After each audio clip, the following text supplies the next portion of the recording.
पूरे कोरोना काल में जो मानव को ज़िंदगी बचाने के लिए अपनी ज़िंदगी झोंक दिए थे, आज वही आंदोलन में बैठे हैं। क्योंकि जो उत्तर प्रदेश में कंपनी एम्बुलेंस का संचालन कर रही थी, वह अब छोड़ दी और दूसरे नई कंपनी को टेंडर मिला है। ऐसे में जो ड्राइवर और जो सहायक एम्बुलेंस में थे, उनको अब नौकरी से निकाल दिया गया है। ऐसे में पूरे उत्तर प्रदेश के जो एम्बुलेंस ड्राइवर थे, आज धरने पर हैं। मैं इस समय मौजूद हूं मऊ जनपद के कोपागंज में, जहां पर एम्बुलेंस चालक धरना दे रहे हैं। सम्मिलित करो। हमें जो है संस्था द्वारा टेंडर द्वारा कुछ लोग जगह बना के आप लोग प्राइवेट कंपनी है, उसी के द्वारा 108, 102 और एलएस एम्बुलेंस का संचालन होता है। आज हम लोग 8 साल से इसी में सेवा दे रहे हैं आम जनमानस को। और एलएस के कर्मचारी जो है रात दिन इसी कोरोना काल में जहाँ लोग एलएस एडवांस लाइफ सपोर्ट जो है एलएस एम्बुलेंस है, वह रात दिन इसी कोरोना काल में इस महामारी में जहाँ लोग अपनों को नहीं पहचान रहे थे, उनसे दूर भाग रहे थे, तहाँ हम लोगों ने ऑक्सीजन लगाया। इन्होंने आम जनमानस की सेवा की। आज वही एम्बुलेंस के कर्मचारियों को बाहर का रास्ता दिखा दिया गया और एलएस का टेंडर जीवीटी हमारे ने छोड़ दिया और चिकित्सा कंपनी ने दे दिया। अब चिकित्सा कंपनी ये कहती है कि हम नई भर्ती करेंगे अपने नए सिरे से। अब बताइए हम लोग कहाँ गए? इस कोरोना काल में हम लोग अपनी जान की सेवा की, क्या हमें यही नाम? राजस्थान में ब्लैक लिस्टेड कंपनी है सर, वो हमारे कर्मचारियों को निकाल रही है। यहाँ तक कि जो हम लोग कोविड काल में हमारे जो साथी शहीद हुए, तो सरकार ने बोला था कोरोना योद्धाओं को 50 लाख का बीमा दिया जाएगा, वो भी नहीं दिया जा रहा है। 9 लोग शहीद हो गए, हमारे वेतन वृद्धि भी नहीं 3 सालों से की जा रही लगातार। पूरे उत्तर प्रदेश का मामला है ये। पूरे उत्तर प्रदेश की गाड़ियाँ खड़ी है सर। और कितने लोग हैं? 19,221 कर्मचारी हम लोग हैं। लखनऊ में लगभग 4,000 कर्मचारी को गाड़ी में एम्बुलेंस के साथ वहाँ पे भी धरना हमारा चल रहा है सर। तो आप लोगों का क्या मांग है? हमारी मांग यही है सर कि हमको जो है ये ठेका पट्टा से मुक्त कर दिया जाए और हमको सीधे नेशनल हेल्थ मिशन से एम्बुलेंस का संचालन कराया जाए। मूल समस्या ये है कि जो कोविड काल में जो भी कोरोना योद्धा थे, शहीद हो गए थे, उनको सरकार ने 50 लाख रुपए का मुआवजा देने का वादा किया था। लेकिन ये जो एम्बुलेंस चालक थे 9, वो पूरे यूपी में वो शहीद हो गए, उनको अभी तक जो सहयोग राशि थी 50 लाख वो नहीं मिला। इसके साथ ही इन लोगों से बात करने पर ये पता चला कि जो नई कंपनी आई है, वह अब इन जो चालक हैं उनमें से 1,000 को नहीं ले रहे हैं। ऐसे में इनका कहना है कि जो 1,000 लोग निकाले जाएंगे, उनके ज़िंदगी का क्या होगा।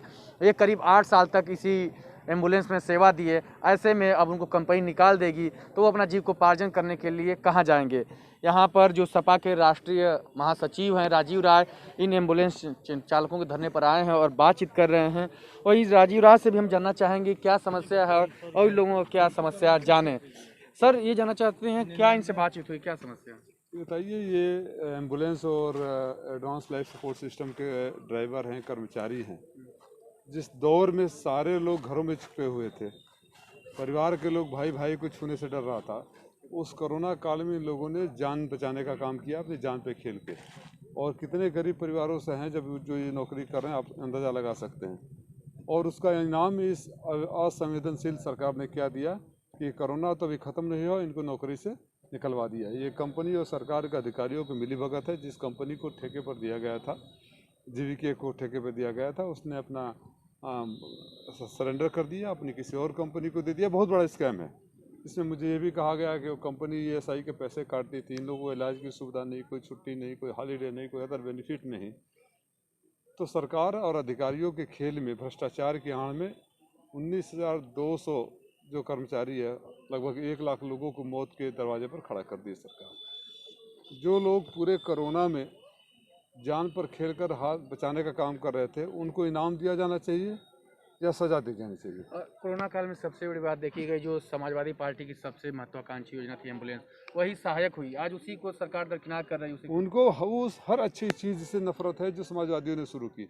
आप कल्पना करिए, अगर 108 समाजवादियों ने शुरू नहीं किया होता तो कौन सी इनकी व्यवस्था थी जो मरीजों को अस्पताल तक पहुंचाती। आप कल्पना करिए, कोई इन्होंने ऐसा अस्पताल कहीं बनाया, बड़ा अस्पताल कहीं दिखा योगी सरकार का, जहां कोरोना का इलाज हो रहा हो या कहीं कोई बड़ी बात हो। आज भी हमारी सरकार या पूर्ववर्ती सरकारों के अस्पतालों में इलाज हो रहा है। तो ऐसी सरकार जिसको लोगों को न ज़िंदगी से मतलब है और जो जिंदा बच गए उसको मौत को मुँह पर ढकेलने का काम कर रही है। आज की कहीं ना कहीं ये देखा जा रहा है कि योगी सरकार के जो प्रधानमंत्री हैं वो उनका पीठ थपथपाया कि बहुत अच्छा काम हुआ, लेकिन आज वही लोग सड़क पे आ गए जिन्होंने जिंदगियां बचाई। इस मामले में क्या कहें? प्रधानमंत्री जी ने जो पाप काशी की धरती पर किया है उसको न तो माँ गंगा बख्शेंगी, न बाबा विश्वनाथ बख्शेंगे, न यहाँ की जनता बख्शेगी। वो हम सबके अभिभावक हैं, गार्जियन, उनसे उम्मीद की जाती थी कि योगी ने जिस तरह कोरोना काल में मिसमैनेजमेंट किया है, जो लाशें बह रही थी, लाशों को कुत्ते नोच रहे थे, लाशें सड़ रही थी, लकड़ियाँ नहीं मिल रही थी, लोग लाइनों में खड़े थे, ऑक्सीजन के लिए तड़प रहे थे, उन सब के लिए अभिभावक के रूप में आकर काशी की धरती से माफ़ी मांगते। माफ़ी मांगने के बजाय वो व्यक्ति जो अपराधी है इन सब का, उसकी पीठ थपथपा कर तारीफ करके लोगों के जख्मों पर नमक छिड़कने का काम किया है।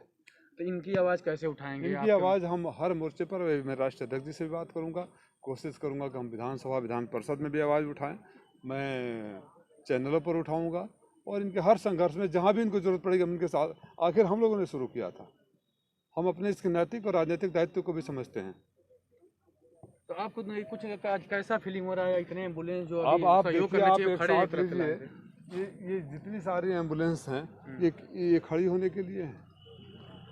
कौन अधिकारी जिम्मेदार होगा अगर कहीं कोई एक्सीडेंट में एम्बुलेंस नहीं पहुंच पाई, कोई कैजुअलिटी हो जाए, किसी की जान चला जाए, कौन अधिकारी जिम्मेदार होगा? और सबसे बड़ी पीड़ा है कि ये मेन रोड हाईवे है, यहाँ से अपराधी अपनी नीली बत्तियों में सायरन बजाते हुए बड़ी बड़ी गाड़ियों में आ रहे हैं, जा रहे हैं, इनसे कोई पूछने तक नहीं आया। इतनी असंवेदनशील सरकार की आप कल्पना कर सकते हैं। और मुखिया बोलता है कि मैं योगी हूँ। योगी जी, धिक्कार है ऐसे योगी पर। तो आपसे जानना चाहते हैं क्या मूल मांग कर रहे हैं आप? मूल मांग यही है कि जीविका एमआरआई संस्था और चिकित्सा, इस दोनों कंपनी को सरकार बाहर करे। हमें नेशनल हेल्थ मिशन के तहत 108 102 एलएस एम्बुलेंस का संचालन कराए, ताकि आम जनमानस को सही तरीके से सेवा मिल सके। अगर नहीं सरकार सुनती है तो कब तक आंदोलन करने का ये? अगर सरकार नहीं सुनती है तो हम अनिश्चितकालीन हड़ताल करेंगे। तो देखिए, कहीं ना कहीं इनकी जो मूल समस्याएं हैं वो इनका पूरा इरादा बना चुके हैं कि हम पूरा धरना पे लड़ेंगे, क्योंकि जब इनकी नौकरी ही नहीं रहेगी तो ये करेंगे क्या? क्योंकि जो इनसे बात करने मूल सार यही है कि कोविड काल में जब लोग घर से नहीं निकलते थे, उस समय ये कोरोना के मरीज को अस्पताल पहुंचाते थे और अपना जीवन पे खेल करके लोगों की जान बचाए।